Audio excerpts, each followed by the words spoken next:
ಇದು 1100 ಗಿಡ ಇದೆ. ಗುಣಪ ಜಲ ಬಹಳ ತೃಪ್ತಿ ಕೊಟ್ಟಿದೆ. ಬಹಳ ಮಾಡಿ ಒಂದು 6 ವರ್ಷದ ಗಿಡ ರೀ ಇದು. ₹500 ಟೆಸ್ಟ್ ನಲ್ಲಿ 15,000 ಉಳಿತಾಯ. ಹಾ, ನಂದು ಇದು 3ನೇ ವರ್ಷದ ಫಸಲ್ ಇದು. ಫಸ್ಟಿನ ವರ್ಷ 21 ಕ್ವಿಂಟಲ್ ಆಗಿತ್ತು. ಆಚೆ ವರ್ಷ ಹೋದನೇ ವರ್ಷ 54 ಕ್ವಿಂಟಲ್ ಆಗಿತ್ತು. ಮೊನ್ನೆ ಯಾರೋ ಒಬ್ರು ವ್ಯಾಪಾರಕ್ಕೆ ಬಂದಾಗ 8 ಲಕ್ಷ ಕೇಳಿದ್ರು, ಕೊಡ್ಲಿಲ್ಲ ಸರ್ ನಾನು ಇದನ್ನ.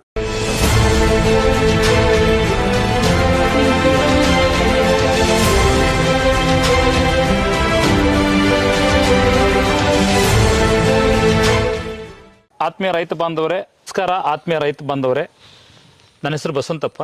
ಸ್ಫೂರ್ತಿ ಟ್ರೇಡರ್ಸ್ ತೊಗರ್ಸಿ ವತಿಯಿಂದ ನಾವು ಈಗ ಒಂದೂವರೆ ವರ್ಷದಿಂದ ನಮ್ಮ ಉದ್ರಿ ಭಾಗದಲ್ಲಿ ಒಂದಿಷ್ಟು ತೋಟಗಳಿಗೆ ಮಾಹಿತಿ ಮಾಡ್ತಾ ಇದ್ದೀವಿ. ಇವತ್ತು ರೈತರ ತೋಟಕ್ಕಾಗಿ ಆಗಮಿಸಿದ್ದೇವೆ. ಆ ವಿಚಾರವಾಗಿ ಇವತ್ತು ಮಾತಾಡೋಣ. ನಮಸ್ತೆ. ನಮಸ್ಕಾರ ಸುರೇಶಣ್ಣ. ಮತ್ತು ಈಗ ತೋಟಕ್ಕೆ ನೀವು ಏನೇನು ಮಾಡಿದಿರಿ, ನಮ್ಮ ಮಾಹಿತಿ ಹೇಗಿದೆ ಅನ್ನೋದ್ರ ಬಗ್ಗೆ ನಿಮ್ಮ ಅಭಿಪ್ರಾಯ ಏನು? ನಮಸ್ಕಾರ. ನಮ್ಮ ಹೆಸರು ಸುರೇಶ್ ಅಂತೇಳಿ, ಉದ್ರಿ ವಡ್ಡಿಗೆರೆ ಗ್ರಾಮದ ರೈತರು. ನಾವು ಒಬ್ಬ ರೈತರು, ದೊಡ್ಡ ರೈತರಲ್ಲ, ಚಿಕ್ಕ ರೈತರು. ಬಟ್ ನಮ್ಗೆ ಸುಮಾರು 1.5 ವರ್ಷದಿಂದ ಬಸವಂತಪ್ಪ ಅವರು ಗೊಬ್ಬರದ ಅಂಗಡಿ ಹಾಕಿದ ಮೇಲೆ ಅವತ್ತಿಂದ ಇವತ್ತಿನ ತನಕ ಅವ್ರ ಹತ್ರ ಔಷಧಿ ಗೊಬ್ಬರ ಎಲ್ಲ ಖರೀದಿ ಮಾಡ್ತಾ ಇದ್ವಿ. ಹೀಗೆ ಒಂದು ವರ್ಷದ ಈಗ ಸುಮಾರು 8 ರಿಂದ 10 ತಿಂಗಳ ಹಿಂದೆ ಒಂದು ಹತ್ತಿರ ಒಂದು ವರ್ಷ ಸಚಿನ್ ಸರ್ ಒಂದು ಕ್ಯಾಂಪ್ ಕರೆದಿದ್ರು ಅಂತ ಹೇಳಿ ಬಸವಂತಪ್ಪನವ್ರು ನಮ್ಗೆ ವಿಚಾರ ತಿಳಿಸಿದ. ನಾವು ಬಂದಲ್ಲಿ ಟ್ರೈನಿಂಗ್ ತಗೊಂಡ್ವಿ. ಆಮೇಲೆ ಹೀಗೆ ಜೀವಾಮೃತದ ಬಗ್ಗೆ ಮಾಹಿತಿ ಕೊಟ್ಟರು. ಆ ಜೀವಾಮೃತ ಮಾಡಿದ್ವಿ. ನಮ್ಮ ಮನೆಯಲ್ಲೇ ಒಂದು ಎಮ್ಮಿಕರ ಸತ್ತಿತ್ತು. ಅದ್ರ ಬಗ್ಗೆ ಅವತ್ತು ಅಲ್ಲಿ ಕೋಚಿಂಗ್ ಕೊಟ್ಟಾಗ ಮಾಹಿತಿ ಹೇಳಿದಾಗ ನಾವು ನಮ್ಮ ಮನೆಗೆ ಒಂದು ಎಮ್ಮಿಕರ ಸತ್ತ ಬಸವಂತಪ್ಪನವ್ರನ್ನ ಕಾಂಟ್ಯಾಕ್ಟ್ ಮಾಡಿ ಸಚಿನ್ ಸರ್ ಹತ್ರ ಫೋನ್ ನಂಬರ್ ಇಸ್ಕೊಂಡಿವಿ. ಅವ್ರ ಹತ್ರ ಅದಕ್ಕೆ ಏನೇನು ಹಾಕಬೇಕು ಮೆಡಿಸಿನ್ ಅನ್ನೋದಕ್ಕಾಗಿ ಮಾಡಿ ಆ ಜೀವಾಮೃತನೂ ಮಾಡಿ ಒಂದು 3 ಸರಿ ಕುಣಪ ಜಲ 3 ಸರಿ ಒಂದೊಂದು ಬ್ಯಾರಲಿಗೆ 3 ಲೀಟ್ರು ಅವ್ರು ಹೇಳಿದ ಪ್ರಕಾರನ ಒಂದೊಂದು ಗಿಡಕ್ಕೆ 2 ಲೀಟ್ರ್ ಹಾಕಿ 3 ಲೀಟ್ರ್ ಒಂದೊಂದು ಬ್ಯಾರಲಿಗೆ 3 ಸರಿ ಮಾಡಿದ್ದೇನೆ ಡ್ರಂಚಿಂಗ್. ಆಮೇಲೆ ಮತ್ತೆ ಈ ಕೆರಾನ್ ಲಿಕ್ವಿಡ್ ಅಂತೇಳಿ ಅದನ್ನು 2 ಸರಿ ಮಾಡಿದ್ದೇನೆ, ಕೆರಾನ್ ಕಂಪ್ನಿ ಲಿಕ್ವಿಡ್. ಆಮೇಲೆ ಬಸವಂತಪ್ಪನವ್ರು ಹೇಳಿದಂಗೆ ವರ್ಷಕ್ಕೆ 2 ಸರಿ ಗೊಬ್ಬರನೂ ಹಾಕಿದ್ದೀನಿ. ನಂದು ಇದು 3ನೇ ವರ್ಷದ ಫಸಲ್ ಇದು. ಫಸ್ಟಿನ ವರ್ಷ 21 ಕ್ವಿಂಟಲ್ ಆಗಿತ್ತು. ಆಚೆ ವರ್ಷ ಹೋದನೇ ವರ್ಷ 54 ಕ್ವಿಂಟಲ್ ಆಗಿತ್ತು. ಮೊನ್ನೆ ಯಾರೋ ಒಬ್ರು ವ್ಯಾಪಾರಕ್ಕೆ ಬಂದಾಗ 8 ಲಕ್ಷ ಕೇಳಿದ್ರು, ಕೊಡ್ಲಿಲ್ಲ ಸರ್ ನಾನು ಇದನ್ನ. ಎಷ್ಟು ಗಿಡ ಇದು? ಇದು 1100 ಗಿಡ ಇದೆ. ಬಟ್ ಒಂದು 100 ಗಿಡ ಹೋಗಿದೆ. ಒಂದು 100 ಗಿಡ ಹೂವಕ್ಕೆ ಹೋಗಿದೆ, ಕೆಲವು ಸತ್ತೋಗ್ಬಿಟ್ಟಿದಾವೆ. ಹಿಂಗೆಲ್ಲ ಆಗಿ ಒಟ್ಟು ಒಂದು 1000 ಗಿಡ ಇದೆ. ನಿಮ್ದು ಏನು ನಿರೀಕ್ಷೆ ಇದೆ? ಮತ್ತೆ 8 ಲಕ್ಷ ಕೊಟ್ಟಿಲ್ಲ ಅಂದ್ರೆ? ನಾವು ಒಂದು 9 ಲಕ್ಷ ಹೇಳಿದೀವಿ ಅವರಿಗೆ. ಬಟ್ ಅವರು 1 ಲಕ್ಷದ ಮಧ್ಯದಾಗ ಅವ್ರಿಗೆ ನಮಗೆ ವ್ಯಾಪಾರ ಆಗಲಿಲ್ಲ. ಹಾಗೆ ಅಂದಾಜು ಎಷ್ಟು ಬರ್ಬೋದು ಈ ಸರಿ ಅಂತ ಅಡಿಕೆ ಅವ್ರನ್ನೇ ಕೇಳಿದೆ ಮಾಹಿತಿನ. ಒಂದು 130 ಕ್ವಿಂಟಲ್ರಿಂದ 40 ಕ್ವಿಂಟಲ್ ಬರ್ಬೋದು ಅಂದ್ರೆ. ಹೋದ ವರ್ಷಕ್ಕೂ ಈ ವರ್ಷಕ್ಕೂ ಒಬ್ಬ ವ್ಯಾಪಾರಸ್ಥ ಹೇಳಿರೋ ಪ್ರಕಾರ ನಂಗೊಂದು 80 ರಿಂದ 90 ಕ್ವಿಂಟಲ್ ವ್ಯಾಪಾರಸ್ಥರ ಬಾಯಾಗ ಬಂದಿರೋದು. ನನ್ನ ಹೆಂಡತಿ ಅಪ್ಪನೂ ಕೂಡ ಚೆನ್ನಗಿರಾಗ, ಅವ್ರ ಅಡಿಕೆ ಬೆಳೆಗಾರರು ಹೌದು, ಬಟ್ ಅಡಿಕೆ ಕೊಯ್ಲು ಮಾಡೋರು ಹೌದು. ಅವ್ರು ಹೇಳಿದ ಪ್ರಕಾರ ಅವರು ಒಂದು 150 ಕ್ವಿಂಟಲ್ ಆಕತಿ ಅಂತ ಹೇಳಿದ್ರು. ಬಸವಂತಪ್ಪ ಅವರು ಮಾರ್ಗದರ್ಶನದಿಂದ ಸಚಿನ್ ಸರ್ ಸಿಕ್ಕ ಮೇಲೆ ನಮಗೆ ದೇವ್ರು ಸಿಕ್ಕಂಗಾಗಿದೆ. ಈಗ ಹೆಂಗಂದ್ರೆ ನಾವು ರೈತರು ಒಂದಿಷ್ಟು ಅದ್ರ ಬಗ್ಗೆ ನನಗಂತೂ ಫುಲ್ ಕಾನ್ಫಿಡೆನ್ಸ್ ಬಂತು. ನೀವು ಸಿಕ್ಕ ಮೇಲೆ ಬಸವಂತಪ್ಪ ಅವ್ರು ಮಾತು ಬಿಟ್ಟು ಅದ್ರ ಮೇಲ್ಪಟ್ಟು 1 ಇಂಚು ನೀರು ಜಾಸ್ತಿ ಹಾಕಿಲ್ಲ. ನಾನು ನೀರು ಹಾಸೋದನ್ನು ಜಾಸ್ತಿ ಹಾಕಿಲ್ಲ, ಕಡಿಮೆನೂ ಮಾಡಲ್ಲ. ಅದೇ ಪ್ರಕಾರ ಮಾಡ್ತಾ ಬಂದಿದೆ. ನನಗಂತೂ ತೃಪ್ತಿ ಐತೆ ಸರ್. ನೀರು ಉಳಿತಾಯ ಆಗಿದೆ. ಬಟ್ ನನಗೂ ತೃಪ್ತಿ ಇದೆ. ನಮ್ಮ ಫಸಲು ಒಳ್ಳೆ ಚೆನ್ನಾಗೇ ಬಂದಿದೆ ಸರ್. ನಂದು ಆ ಕಡೆದು ನೀವೇ ಬಂದಾಗ ಅದಕ್ಕೆಲ್ಲ ನುಸಿರು ಹೋಗತ್ತೈತಿ ಅಂತ ಹೇಳಿದ್ರಿ. ನಮ್ದು 12 ಎಕರೆಗೆ ಆಗುತ್ತೆ ಅದು ಲಿಕ್ವಿಡ್ ಕುಣಪ ಜಲ 12 ಎಕರೆಗೆ ಆಕತಿ ಅಂತ ಹೇಳಿದ್ರಿ ನೀವು. ನಾನು 3 ಸರಿ ಹಾಕಿದ್ನಲ್ಲ, 3 6 ಎಕರೆ ಆಗಿ ಹೋಗ್ತದೆ. ಇನ್ನೂ 6 ಎಕರೆ ಉಳಿತಲ್ಲ. ಅದಕ್ಕೇನು ಮಾಡಿದೆ, 2 ಎಕರೆಗೆ ಮತ್ತೊಂದು ಸರಿ ಹಾಕಷ್ಟು ಇಟ್ಕೊಂಡು 4 ಎಕರೆಗೆ ಹಾಕಷ್ಟು ಅದು 2 ಎಕರೆಗೆ ಹಾಕಿಬಿಟ್ಟಿದ್ದು ಒಂದೇ ಸರಿ. ಅದು ಗಿಡನ ಬೇರೆ ತರ ಬಂದತ್ರಿ. ಈಗ ಅದು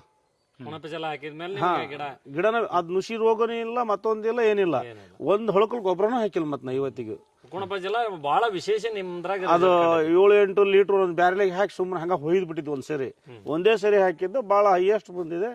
ಈಗ ಅದಕ್ಕೆ ಈಗ ಮೊನ್ನೆ ರಿಂಗ್ ತಗೋಬರಕ್ ಹೋಗಿ ರಿಂಗ್ ನುಡ್ಕೆ ಬಂದೇವೆ. ಅದನ್ನು ಬಾಕ್ಸ್ ಮಾಡಿ ಹಂಗೆ ಏನಾರ ಎಲ್ಲಾರ ಹೊಸ ಸತ್ರ ಅದನ್ನು ಅದ್ರಾಗ ತಗೊಬಂದು ಅದೇ ಮೆಡಿಸಿನ್ ಮಾಡ್ಬೇಕು. ಈ ಕೆರಾನ್ ಲಿಕ್ವಿಡ್ ಜೊತೆಗೆ ಗೊಬ್ಬರದ ಜೊತೆಗೆ ಅದನ್ನು ನಾವು ಕಂಪಲ್ಸರಿ ಮಾಡಬೇಕು ಅಂತೇಳಿ ಮನೇಲಿ ಕುಮ್ಮೂರ ನಮ್ಮ ಸ್ನೇಹಿತರು ಒಬ್ರು ಒಂದು ಆಕಳ ಗಬ್ಬಿದ್ದ ಕರ ಹಾಕಬೇಕಾದ್ರೆ ಸೋತೋಗ್ಬಿಟ್ಟಿದೆ, ಬಂದು ಒಯ್ಯಿ ಅಂದರು. ಅದನ್ನು ತಗೊಬಂದು ಹಾಕಾಕ ಸ್ಟೋರ್ ಮಾಡಿ ಇಟ್ಕೊಳಕ್ಕೆ ನಮಗೆ ಟ್ಯಾಂಕ್ ಇರಲಿಲ್ಲ. ಬಸವಂತಪ್ಪನವರು ಅವಾಗ ಕಾಂಟ್ಯಾಕ್ಟ್ ಮಾಡಿದ ಎಲ್ಲಾರ ಇದ್ರೆ ಹೇಳಿ ಟ್ಯಾಂಕ್ ಅದು ಹೆರ್ಕೆ ಹೋಗೋಣ ಅಂತ. ಅವನೆಲ್ಲ ಶಿವಮೊಗ್ಗದಾಗ ಅದಾನೆ, ಹಿಂಗೆ ಕೋರ್ಟಿಗೆ ಎಲ್ಲ ಬಂದದಾನೆ ಅಂದ್ರೆ ಅವರು. ಮತ್ತು ನಾವು ಅವಾಗ ಏನು ಮಾಡಕ್ಕೆ ನಮ್ಮ ಅದ್ರೇನು ಹಿಟ್ಕೊಂಡೇನು ಮುರಿಯಾಗಿ ಹಿಟ್ಕೊಳೋದಲ್ಲ ನೋಡ್ರಿ. ಹಾಗಾಗಿ ಅವ್ರಿಗೆ ಅದ್ಲ ಬೀಸ ಹಾಕ್ರಿ ಅಂದಿವಿ. ಅದನ್ನು ವ್ಯವಸ್ಥೆ ಮಾಡಿ ಇಟ್ಕೊಂತ ಅದ್ರ ಮೇಲೆ ಭಾಳ ಕಾನ್ಫಿಡೆನ್ಸ್ ಇದೆ ನಮಗೆ. ನಿಮ್ಗೆ ಕುಣಪ ಜಲ ಭಾಳ ತೃಪ್ತಿ. ಕುಣಪ ಜಲ ಭಾಳ ತೃಪ್ತಿ ಕೊಟ್ಟಿದೆ. ಅದರಿಂದನೇ ಇದು 70% ನಮ್ಮ ಫಸಲು ಈ ರೀತಿ ಬಂದಿದೆ ಅನ್ನೋ ಒಂದು ನನಗೆ ಆತ್ಮ ಸಂತೋಷದಿಂದ ತೃಪ್ತಿ ಇದೆ. ಮಣ್ಣಿನ ಪರೀಕ್ಷೆ ಮಾಡಿಸಿರಿ? ಮಣ್ಣಿನ ಪರೀಕ್ಷೆನೂ ಹಿಂದೆ ನೀವು ಸ್ಟಾರ್ಟಿಂಗ್ ಸಿಕ್ಕಾಗ ಒಂದ್ಸರಿ ಮಾಡಿಸಿದ್ದೆ. ಮೊನ್ನೆ ಏನು ಗೊಬ್ಬರ ಕೆನಲ್ ಲಿಕ್ವಿಡ್ ಗ್ರಾನ್ಯೂಲ್ಸ್ ಅವೆಲ್ಲ ಹಾಕ್ಬೇಕಾದ್ರೆ ಒಂದ್ಸರಿ ಪರೀಕ್ಷೆ ಮಾಡಿಸಿ ಹಾಕ್ಸಿದ್ದೀನಿ. ಮಣ್ಣಿನ ಪರೀಕ್ಷೆ ಯಾವ ಸೆಟ್ಲೈಟ್ ಆಧಾರಿತ? ಸೆಟ್ಲೈಟ್ ಆಧಾರಿತ ಈ ಸರಿ ಆಗಿದೆ. ಒಂದ್ ಬಾರಿ ಮಣ್ಣಿನ ಟೆಸ್ಟ್ ಆಗೈತಿ, ಒಂದ್ಸರಿ ಮಣ್ಣಿನ ಟೆಸ್ಟ್ ಆಗಿದೆ, ಎರಡನೇ ಬಾರಿ ಸೆಟ್ಲೈಟ್ ಟೆಸ್ಟ್ ಮಾಡಿಸಿ ಗೊಬ್ಬರ ಹಾಕೋ ಸಲುವಾಗಿ ಸೆಟ್ಲೈಟ್ ಟೆಸ್ಟ್. ನಂತರ ಈಗ ನೀವು ಓವರ್ ಆಲ್ ಆಗಿ ಈಗ ಬಸವಂತಪ್ಪನವರ ಮಾರ್ಗದರ್ಶನ ನಿಮ್ಗೇನು ಸಿಕ್ಕೈತಿ, ಇದು ನಿಮ್ಗೆ ಸಂಪೂರ್ಣ ತೃಪ್ತಿ ಕೊಟ್ಟೈತಿ? ಸಂಪೂರ್ಣ ತೃಪ್ತಿ ಐತ್ರಿ. ಇದೇನ ರೊಕ್ಕ ಕೊಟ್ಟು ಕೇಳ ಮಾತಲ್ರಿ, ಇದ್ದಂಗೆ ಹೇಳಕೇನ್ರಿ. ಇಲ್ಲ ಬಸವಂತಪ್ಪ ಅವ್ರ ಮೆಡಿಸಿನ್ ಇಂದ ನಮಗೆ ಏನಾರ ತೃಪ್ತಿದಾಯಕ ಆಗಿಲ್ಲ ಅಂದ್ರೆ ಅವ್ನು ಇಲ್ಲೆಲ್ಲಿ ಬರಕ ಬಿಡ್ತದಲ್ಲ ನಾವು. ಅಂದ್ರೆ ಈಗ ನೀವು 21 ಕ್ವಿಂಟಲ್ನಿಂದ ಹಿಂದಿನ ವರ್ಷಕ್ಕೆ ಎಷ್ಟು ಹೋಯ್ತಂದ್ರಿ? ಒಂದೇ ವರ್ಷ 21 ಕ್ವಿಂಟಲ್ ಬಂದಿತ್ತು ಅಂದ್ರೆ 54 ಕ್ವಿಂಟಲ್ 54ಕ್ಕೆ ಹೋಗೈತಿ. ಈ ಸಲ 150 ನೀವು ಅಂದಾಜ್ ಕಟ್ಟಿ.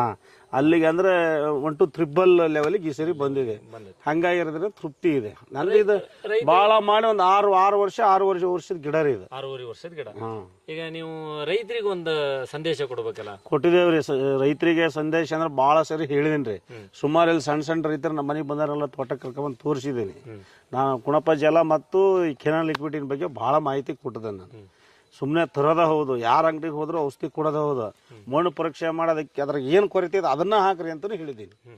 ಮಣ್ಣು ಪರೀಕ್ಷೆ ಟೆಸ್ಟ್ ಮಾಡಿಸಿ ನೀವು ಮಾಡೋದ್ರಿಂದ ಅರ್ಥ ಇದೆ. ಎಕರೆಗೆ ₹1,000 ರೂಪಾಯಿ ಖರ್ಚು ಹೋಗ್ಬೋದು.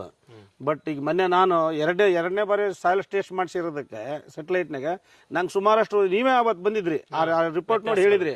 ಬಟ್ ನನಗೆ ಎಷ್ಟು ರೂಪಾಯಿ ಉಳಿತು ಅಂದ್ರೆ ಒಂದು 10-15 ರೂಪಾಯಿ ದುಡ್ಡು ಉಳಿತು. ಈಗ ಗೊಬ್ಬರದಾಗ ಒಂದು ಟೆಸ್ಟ್ನಾಗ ₹500 ಟೆಸ್ಟ್ ನಲ್ಲಿ 15,000 ಉಳಿತಾಯ. ಈಗ ನಾನು 4 ಎಕರೆ ಮಾಡಿಸ್ಲಿಲ್ಲ, 1 ಎಕರೆದ್ ಮಾಡಿಸಿದ್ದೆ. ನಾನು ಪೂರ್ತಿ ಭೂಮಿ ಒಂದೇ ಇದೆ, ಒಂದೇ ಆಗಿರೋದ್ರಿಂದ ಈಗ ಸುಮ್ಮನೆ ಸಿಕ್ಕಾಪಟ್ಟೆ ಗೊಬ್ಬರ ಹಾಕ್ತಿದ್ದೆ. ಬಟ್ ಅದಕ್ಕೂ ಅನುಕೂಲ ಆಯ್ತು. ಈ ಪಟಾಶ್ ಗಿಟಾಶ್ ಸಿಕ್ಕಾಪಟ್ಟೆ ತಗೊಂಡ್ ಹಾಕ್ತಿದ್ದೀವಿ, ಈಗ ಅದೆಲ್ಲ ಕಡಿಮೆ ಆಯ್ತು. ಗೊನೆ ತೂಕ ಅಂದಾಜ್ ಎಷ್ಟು ಬರ್ತಾ ಇದಾವೆ ನಿಮ್ಮ? ನಾನು ಅಷ್ಟೊಂದು ಪರೀಕ್ಷೆ ಮಾಡಿಲ್ರಿ, ಈ ವರ್ಷ ಮಾಡ್ಬೇಕು ಅದನ್ನ. ಈ ವರ್ಷ ಮಾಡಿ.